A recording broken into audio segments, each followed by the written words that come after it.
నుంచి అంగన్వాడీ కేంద్రానికి వచ్చేసినటువంటి గర్భవతులకు, బాలింతలకు మరియు ఇతరులకు, ఈ గ్రామంలో ఉన్నటువంటి మహిళలు, పిల్లల తల్లులకు అందరికీ కూడా నా యొక్క నమస్కారం.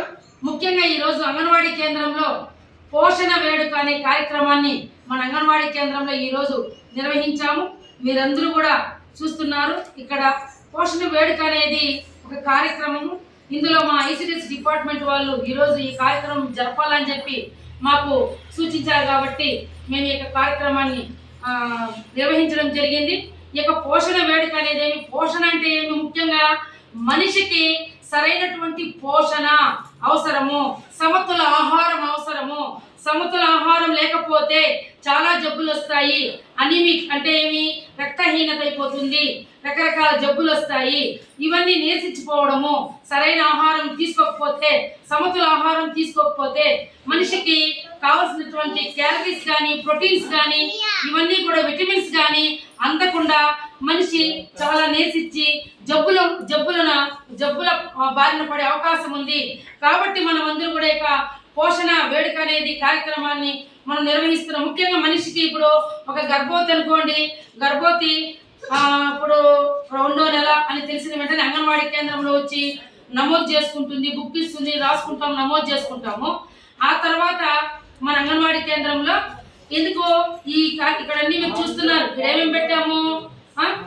ఇది వచ్చి బాల సంజీవిని కిట్లో భాగంగా గర్భవతికి బాలింతకి ఇచ్చే రాగిపిండి, తర్వాత వచ్చి చిక్కీసు, తర్వాత వచ్చి ఎండు ఖర్జూరాలు, తర్వాత బెల్లము, పాలు, తర్వాత వాళ్ళకి 1 కేజీ పప్పు, తర్వాత 3 కేజీలు ఈ యొక్క బియ్యము, తర్వాత 1/2 లీటర్ ఆయిల్, తర్వాత ఈ ఎగ్స్ 25 ఎగ్స్ ఇస్తాం అన్నమాట. ఎందుకు ఇస్తున్నాము? పోషకాహారాన్ని నివారించడానికి. ఆమె గర్భవతిగా ఉన్నప్పుడు స్టార్టింగ్ 2వ నెల నుంచి నమోదు చేసుకున్నా, ఆమె 9 నెలలు పూర్తయ్యేంత వరకు మనం ఆమెని జాగ్రత్తగా చూసుకోవాలి. ఇంట్లో అయితే మంచి ఆహారం తీసుకుంటారు, కానీ అంగన్వాడీ కేంద్రంలో ఈ యొక్క రాష్ట్ర ప్రభుత్వము గర్భవతులకు, బాలింతలకు, చిన్న పిల్లలకు కూడా THR టేక్ హోమ్ రేషన్ అనేది ఇస్తున్నాము.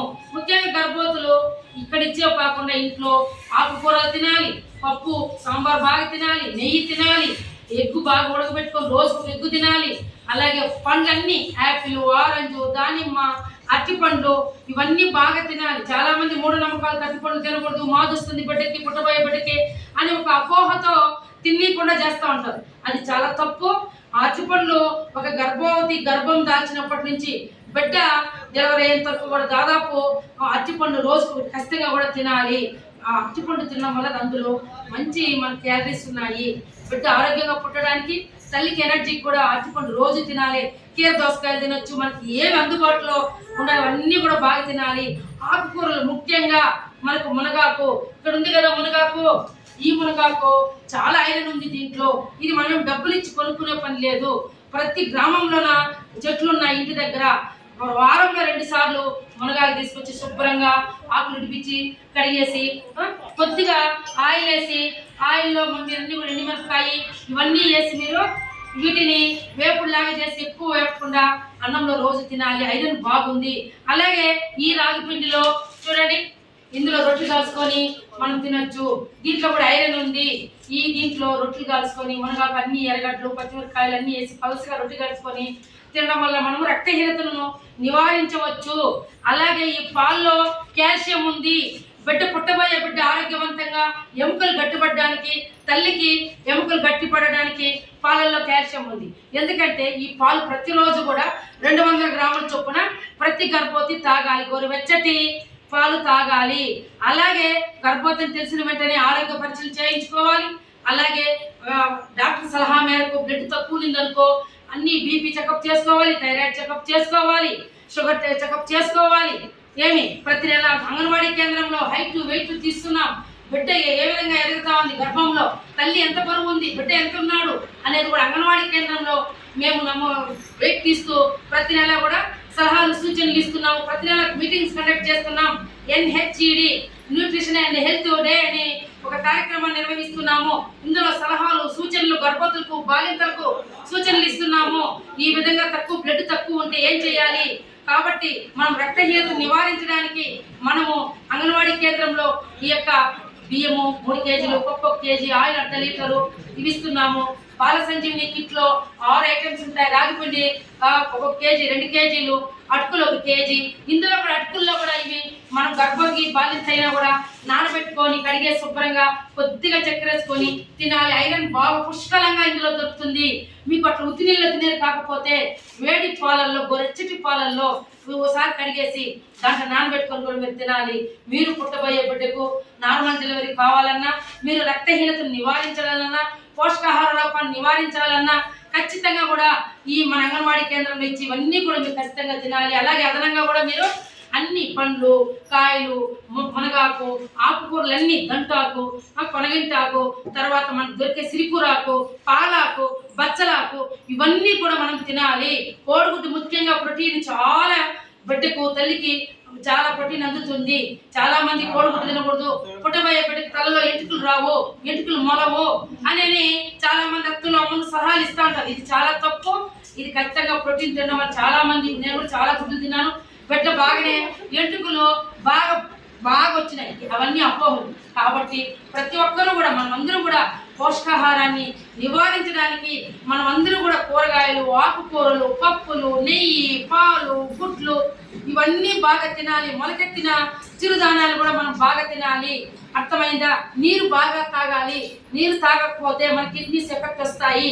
ఒక రోజుకి గర్భవతి బాలింత అయినా 4 లీటర్లు నీరు తాగాలి. అలాగే మీరందరూ కూడా గర్భవతి కాకపోయినా కూడా మనం కూడా నీళ్ళు బాగా తాగాలి. అలాగే ప్రతి ఒక్కరూ కూడా మీరు హ్యాండ్ వాష్ చేసుకోవాలి. మనం అన్నం తినక ముందు సబ్బుతో హ్యాండ్ వాష్ చేసుకోవాలి శుభ్రంగా. అలాగే పిల్లలు అలాగే ముఖ్యంగా ఏం చేయాలంటే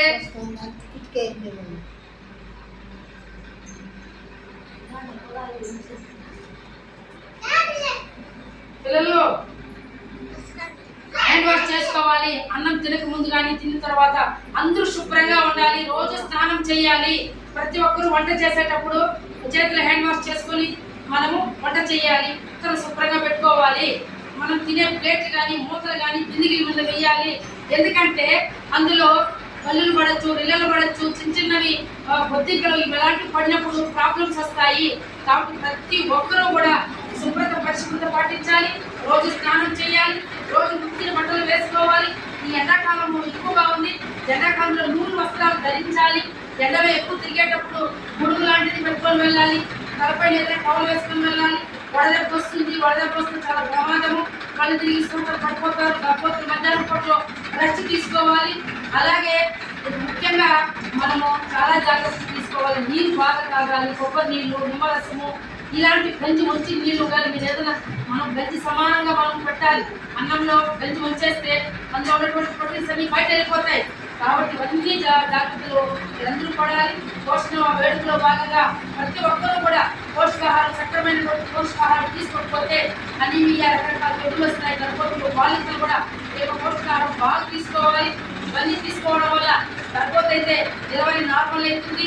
ఆ పుట్టబోయే బిడ్డ ఆరోగ్యవంతంగా పుడతాడు. చాలా మంది పోషకాహార లోపంతో శిశు మరణాలు ఎక్కువైతున్నాయి, మాతృ మరణాలు ఎక్కువైతున్నాయి. ఎందుకైతున్నాయంటే ఆ గర్భవతికి సరైన ఆహారం అందకుండా వాళ్ళకు డెలివరీ అప్పుడు పోషకాహారం లోపంతో చనిపోతున్నారు. బిడ్డ కూడా 1 కేజీ, 1.5 కేజీ అట్లా పుడుతున్నారు బిడ్డలు పోషకాహార లోపంతో. కాబట్టి ఇవన్నీ నివారించడానికి ఈ యొక్క అవేర్నెస్ ప్రోగ్రామ్ ని మనం కండక్ట్ చేసాము మొబ్బాలపేట అంగన్వాడీ కేంద్రంలో. మీరందరూ కూడా ఈ రోజు మన అంగన్వాడీ స్కూల్లో ఉండేవి ఇవన్నీ కూడా మనం ఇస్తున్నటువంటి ఈ యొక్క బాలామృతం చూడండి. ఈ 2.5 కేజీ మనకు DHR పిల్లలకు 6 నెలలు పూర్తయినటువంటి 3 సంవత్సరాల్లో పిల్లలందరికీ కూడా యొక్క బాలామృతం ఇస్తున్నాం. ఇది మన తెలంగాణ, మన ఆంధ్రప్రదేశ్లో తయారు కాదు. ఇది తెలంగాణ నుంచి 400 రూపాయల ప్యాకెట్ మన ప్రభుత్వం, రాష్ట్ర ప్రభుత్వము అక్కడి నుంచి కొనుక్కొని మీకు సప్లై చేస్తాము. ఇందులో చాలా తినడానికి రెడీగా సిద్ధంగా ఉన్నటువంటి ఇందులో గోధుమలు, తర్వాత వచ్చి వేడి చేసినటువంటి శనగపప్పు, చక్కెర, నెయ్యి అన్నీ వేసి మిక్స్ చేసినటువంటిది. దీన్ని చాలా మంది బిడ్డలకు తినిపించకుండా పక్కకు పెట్టేస్తున్నారు. ఇది చాలా తప్పు. ఖచ్చితంగా కూడా మీరందరూ రోజుకి 100 గ్రాములు 6 నెలలు పూర్తయినటువంటి బిడ్డకు వేడి నీళ్ళలో కానీ, వేడి పాలల్లో కానీ రోజుకు 100 గ్రాముల చొప్పున బాగా జావలాగా కలిపి బిడ్డకు తినిపించాలి. 1-2 రోజులు మోషన్స్ అయినా కూడా ఏమీ కాదు. దీనివల్ల ఎఫెక్ట్ అయితే ఏమీ లేదు. కాబట్టి అలాగే DHR పిల్లలకు కూడా 25 కోడిగుడ్లు ఇస్తున్నాం. పాలు 2.5 లీటర్లు ఇస్తున్నాం. మీరందరూ ఇక్కడి నుంచి తీసుకున్నవన్నీ కూడా బిడ్డలకు రోజు ఉడకబెట్టి పెట్టాలి, పాలు తాగించాలి. ఇవన్నీ చేయడం వల్ల అలాగే గర్భవతులు ఐరన్ ఫోలిక్ యాసిడ్ టాబ్లెట్స్ వేసుకోవాలి. ఎందుకంటే డాక్టర్స్ ఏఎన్ఎంస్ ఏదైతే ఇస్తారో అవి కష్టంగా కూడా ఆ యొక్క టాబ్లెట్స్ వేసుకొని మన యొక్క డెలివరీ అయ్యేంత వరకు మనం చాలా జాగ్రత్తగా గర్భవతులు మన బిడ్డని సమర్పించుకోవడానికి, నార్మల్ సుఖప్రసవం జరగడానికి మనం అందరూ కూడా ముందుకు ఉండాలని, అలాగే బాలింతలు కూడా చాలా మంది శుభ్రత పాటించాలి, రోజు స్నానం చేయాలి. ఒకవేళ ఏదైనా ఇబ్బందులు ఉండి తన హెల్త్ బాగాలేనప్పుడు కూడా వేడి నీళ్ళతో కూడా తుడుచుకోవచ్చు.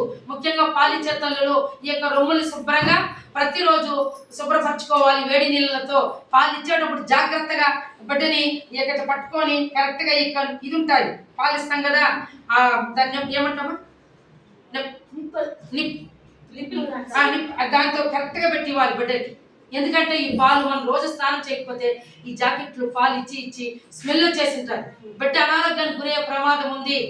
ప్రతిరోజు మనం శుభ్రంగా ఉండాలి, ప్రతిరోజు ఉతికిన బట్టలు వేసుకోవాలి. బాలింతలు కూడా నీళ్ళు తాగినప్పుడు నిద్రపోకుండా బాగా నీళ్ళు తాగాలి. చాలా మంది చెప్తా ఉంటారు నీళ్ళు తాగద్దు, బాలింత నీకు తలకెక్కేస్తుంది, నీకు నీళ్ళు చేరిపోతుంది, తలనొప్పి వస్తుంది. అది తప్పు. ఎంత నీళ్లు తాగితే బిడ్డ యొక్క పాలు అంత బాగా వస్తాయి. అలాగే పుట్టిన ఒక గంటలోపు ముర్రుపాలు తాగించాలి బిడ్డకు. చాలా మంది పిండి గోడకు పోవేస్తూ ఉంటారు, ఆ ముర్రుపాలు తాగిపించకూడదు బిడ్డకిందని.